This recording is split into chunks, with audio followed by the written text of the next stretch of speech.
I want to talk about this next one. You're a sports fan. I am too. This has nothing to do with sports, everything to do with Ugh. entitlement. Perhaps Skip Bayless, no longer with Fox Sports. Not saying these things are related, but sued. And the accusation is that he's accused of offering a Fox Sports hairstylist, who was later let go, $1.5 million for sex. Different network, but I can remember JR reading the ESPN chronicles of just the Wild West that was going on up in that network. And, some say still is. But this has so many twists and turns, okay? The hairstylist says he made repeated unwanted sexual advances towards her. She countered with, I'm just doing my job. I'm nice to everyone. You don't want to come up against talent was her way of putting it, I believe. The lawsuit filed in Los Angeles County Superior Court. It's 42 pages, and I mean, it's got a lot of stuff in there. She claims she was forced to endure misogynistic, racist, just an incredibly horrific workplace where even an executive who's also named in the lawsuit and talent were allowed to physically and verbally abuse workers without consequence. The name of this hairstylist, she was there for 10 years, mind you. She's not, fly by night. Noushin Faraji. Seeking unspecified damages. They want it from Skip Bayless, Fox Sports, the parent company, Fox Corp. She alleges retaliation when she reported this misconduct. Fox retaliated and retaliated against her, protected others. And she says it's just a toxic culture at Fox, and it's marked by bad faith. And so that was like day one. And now... there's, haven't heard from Skip, and if you have, you let me know if you saw it somewhere. But so far, I've seen nothing. But then there's Jason Whitlock. Enter him, right? He's done things with Fox Sports for years. He's had the Fearless with Jason Whitlock, and he seeks to annoy, injure, discredit. You know his game, and he's now speaking about her. I know her. I was a fan. Did I think that Noushin and all women in hair and makeup at Fox Sports needed to be handled carefully? Yes, he says. Yes, I did.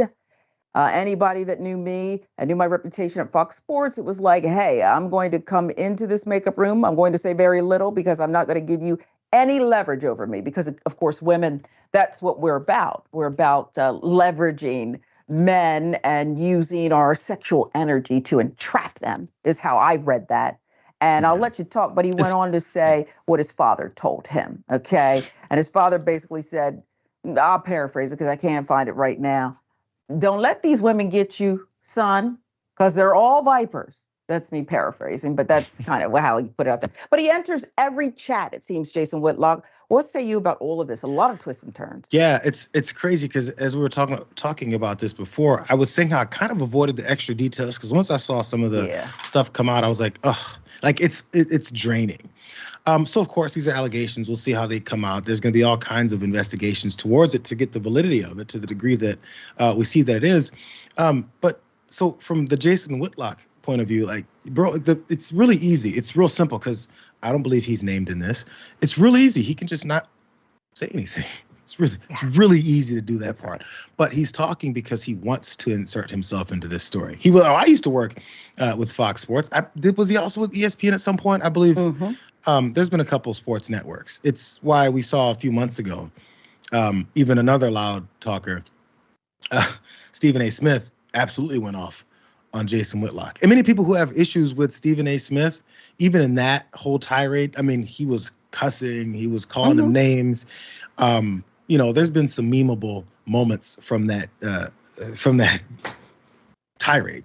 But so even then, it's very simple that a lot of people don't like this guy because he's like this. But he can keep his opinion out of all of this stuff. Wasn't mentioned in it at all. But he's got to say something because I don't know if that's going to get him more clicks. It's just going to get him more attention, a promotion from the folks that he works with that hired him to be a completely hateful a-hole. I don't know. But he doesn't have to say much. He was talking about Joy Taylor's body. That's right. Peanut butter skin and all this ridiculous stuff. So again, are people supposed to believe that you were looking to avoid these Viper women if you're over here literally breathing hard into the mic as you talk about peanut butter skin and her body. Yeah. I don't know. I don't know if that was the purpose for people to then, I don't know if he wanted the reaction to be for people to be disgusted or if he really thought that was a win. I don't know. I'm not sure he knows either, but I do think it boils down, once again, I'll say it, who hurt you? Right. You got to remember, Whitlock also appeared a lot with Tucker Carlson. Right. Tucker's no longer at Fox News Channel. He earned a lot of money there. And so has less and less appearances. And you brought up Joy Taylor. The lawsuit focuses on Skip Bayless, the executive Charles Dixon, Fox Sports. But it also does focus some accusations her way. Again, these are accusations. We weren't there. I don't know what went down. But it accused her of workplace bullying, sleeping with her bosses. Listen. And so I think that's why it's still focused more on Skip. That's who the headline is. But Jason is all over it and talks more. He says Joy Taylor is a symbol of this whole feminist movement, this whole Black Queens movement. Who hurt you? I'm trying to tell you, if we just could hypnotize him, lay him down, okay, on a sturdy piece of furniture, and let's get inside his head. I'm telling you, it's who hurt him. He goes on to say this whole DEI movement. So the hairdresser is suing Skip Bayless for, if that happened, it's outrageous conduct, okay? Hitting on her and making her feel uncomfortable in this way. He said, there's consequences to that. This whole system has been set up to create the kind of chaos and division and inefficiency and corruption that we're seeing spelled out in this lawsuit and all across American media. There's there's people who exploit these kinds of relationships from both ends of this. So people get mad and talk about how women, use their sexuality, or if they see that there's an executive that's eyeing them, and then that's going to get them somewhere in the company. They use it for their advantage. The biggest problem with those types of relationships, well, maybe not the biggest, but one of the problems in those relationships is maybe there's someone who doesn't want to get involved in a sexual relationship with someone, and they still just want to do their job. It doesn't mean Joy Taylor is worse at her job. It doesn't at all. And matter of fact, there was another video of Emmanuel Acho, who was also a part about this whole drama. And there was some promotional post he put up where, before she joined, I think it was Speak is the show that they were all on together, which she does a perfectly fine job on. That, he promoted her because of this relationship that they had. And then so the person that could be the most upset about that, I mean, if she was coerced, threatened, pushed into it, she should be the most upset about that. Maybe it's someone else that would have maybe had that job and was like, I didn't want to, or I wasn't what the folks who were being accused of this hot enough for them to be considered for even that proposition. Those are the people that can be upset about it. Yeah. We have all these women in sports media now, and there's an influx of it. Mina Kimes does football analysis for ESPN, caught all kinds of hell. I think it was Garcia, the former quarterback from the 49ers. This is years ago now, when she was coming in coming into prominence. I forget blanking on his first name, but Jeff Garcia. Jeff Garcia, right? Very upset. Dude was wildly upset about the fact that has opinions and strong opinions, whether she's right or wrong, which many sports analysts are, whether they're male or female. That's why they get roasted for when they are wrong. Somehow there was an extra layer to it because her name is Mina Kimes and she's a smaller woman, right? That's an issue somehow because you're not a former football player. I don't know, but the things that she says, they make sense sometimes. And sometimes she's wrong. Weird how that works. The loudest guy on the network, Stephen A. Smith, is wrong plenty of times. But that's part of the fun. He gets roasted for it. Let's just move on. But again, there's so much toxic back and forth in relationships and assumptions and anger because money's involved, and so is power and fame. That's why all this really breaks down to this. It's I don't know how to break that up, but again, to go back to the political nature of this. That's the nature of our capitalistic society. You have to cut each other out from under their knees in order to get somewhere. Yeah, and Jason Whitlock, I wish we knew how to shut him up. Because he tends to believe that every man is qualified and deserves the position and should be destined for greatness, and every woman is there because she is someone who ensnares men and traps them with her goods. There's this that was also reported Jason Whitlock says he stayed away from Fox Sports' Joy Taylor because he knew what he was capable of. And the quote is, I know what I'm capable of. That big rack of hers that she showed off constantly. That what now? What does that mean? That sounds predatory. Am I right? Am I misreading that? Yes. Like, does that mean something else? Because before I go and say it, I'm just curious if I'm the only one who heard that it as too. What I'm capable of. So why don't you go and finish the sentence, bro? What are you capable of? Who vouches for what you're capable of? Yeah.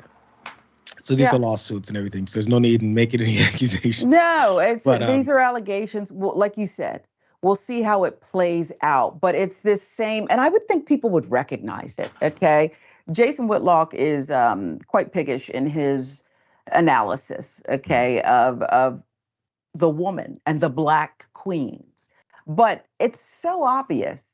The only way a man can get hit with this kind of lawsuit is if she was wearing a short skirt and she sat on your lap, even though you protested. And you don't have a choice in the matter. That's basically what he's saying. I know what I'm capable of because this is the way I'm built. This is in our DNA, whether it's you, JR, or Jason, or anyone, or Skip.